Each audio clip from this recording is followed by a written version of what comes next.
Good afternoon, everybody. Good to see all of you. Thanks for coming today, as always. We're going to start with some scheduling announcements. This evening, President Trump will deliver remarks at Union Station for a political dinner. Tomorrow morning, the president will host the second cabinet meeting of the year and the 11th cabinet meeting of his second term. And later tomorrow afternoon, the president will host a Greek Independence Day celebration in the East Room. On Friday, the president will celebrate National Agriculture Day alongside nearly 1,000 farmers who are coming in from across the country for the first event of the season on the South Lawn, so pray for good weather, to highlight the president's successful policies in support of America's farmers, including efforts to lower input costs, open new trade markets, bolster the farm safety net, double the death tax exemption, end taxes on rural property loan interest, and create rural opportunity zones. Also, I'm pleased to announce that President Trump's meeting and a long-awaited meeting with President Xi in China will now take place in Beijing on May 14th and 15th.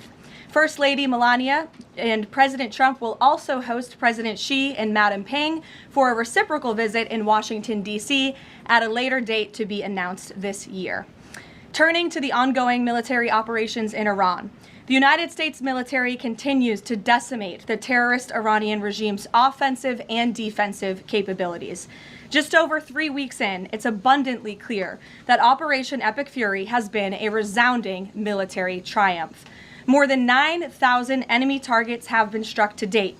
Compared to the start of the operation, Iran's ballistic missile attacks and drone attacks are down by roughly 90%. The United States is also annihilating the Iranian regime's navy. We have destroyed more than 140 of their naval vessels, including almost 50 mine layers. This is the largest elimination of a navy over a 3-week period since World War II. Again, let me reiterate, this is the largest elimination of a navy on the face of the planet in a 3-week period since World War II. We are systematically dismantling Iran's defense industrial base, which will prevent future threats to the region. Our military also remains laser-focused on eliminating the regime's threat to the free flow of energy through the Strait of Hormuz.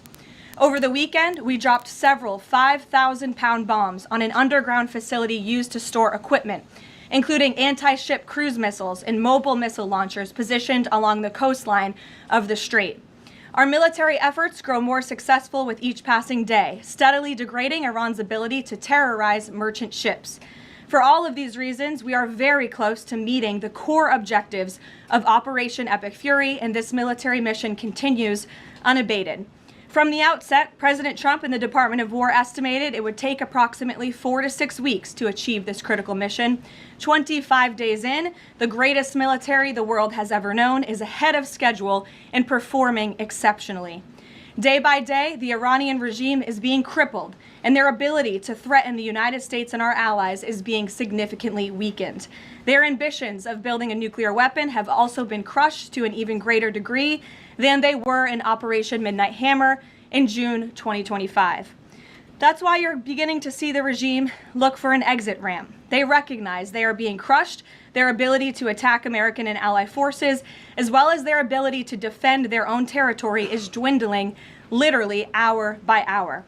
Following President Trump's powerful threat on Saturday evening, it was made clear to the United States that Iran wanted to talk. President Trump is willing to listen. As President Trump announced on Monday, the United States has been engaged over the last 3 days in productive conversations, which led the president to temporarily instruct the Department of War to postpone planned strikes against Iranian power plants and energy infrastructure only.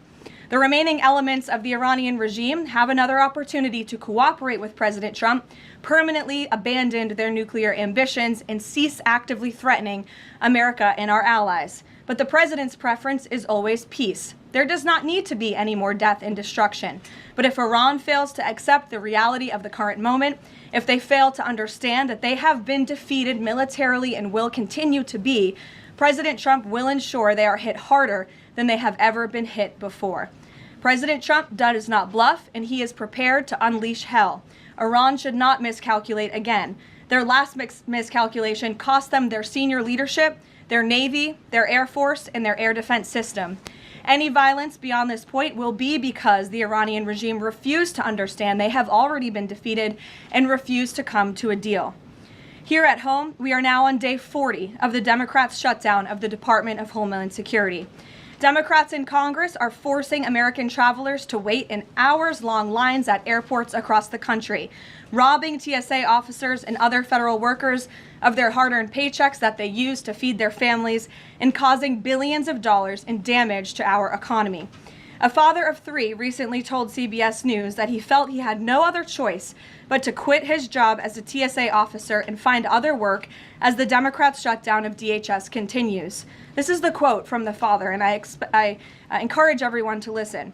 I think the hardest thing is seeing the struggle that my wife was going through and not trying to bring more stress to her, the father of 3 said, but seeing her cry every night. How am I going to feed my family? How am I going to survive? For the Democrats in Congress, the cruelty of this shutdown is the point. Nearly 500 TSA officers have quit since the Democrat shutdown began. President Trump, to alleviate this pressure, made the decision to send some of our amazing ICE agents to help alleviate that stress and address the long wait times. And for all of the critics of this solution a few days ago when it was proposed by the president, it is yielding results. Wait times have improved since ICE arrived, and they are doing everything in their power to help their fellow federal service members. But it's important to take a step back and remember, why is this even happening in the first place? For nearly 6 weeks, Democrats in Congress have kept DHS shut down because they care more about illegal aliens than American citizens. You have Democrat elected representatives in states across the country who are willing to inflict massive pain on their own constituents to fight for illegal aliens who broke our nation's laws to come here. In recent days, we saw the deadly consequence of this deranged policy of Democrat open borders and an illegal alien-first agenda. A beautiful 18-year-old girl, Sheridan Gorman, she was shot and killed in Chicago last Thursday morning while walking in a park with friends. The suspect in custody for murdering her is a Venezuelan illegal alien who was caught and released at the border by the Biden administration in May of 2023. Why would the Biden administration catch and release a Venezuelan illegal alien? That is not happening anymore under this president. But there are still tens of thousands, if not millions, of these illegal aliens in our country who seek to do harm to innocent Americans, like this beautiful young woman whose family will now never be the same because of her death. To make matters even worse, this monster was also released from local custody again after a shoplifting arrest, where? In the sanctuary city of Chicago in June of 2023. Again, another innocent American citizen had her life stolen from her because Democrats embrace reckless open border policies and reckless sanctuary city policies, which put criminals back into American communities.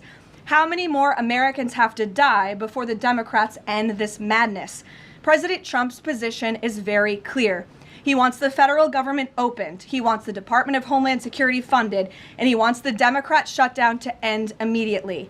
The president will also continue to call on Democrat leaders in sanctuary cities and states like J.B. Pritzker, where this young, beautiful girl was murdered, to cooperate with ICE and stop releasing illegal alien criminals into American neighborhoods. It is for the safety of every American citizen, including all of the people in this room. With that, I will take your questions, and here in our new media seat today, we have Gabe Fleischer. Thanks, Caroline. Thanks, Gabe, for being here. Thank you. I have 2 questions for you. First, if the war in Iran continues past this current round of peace talks, and with thousands of troops on their way to the Middle East,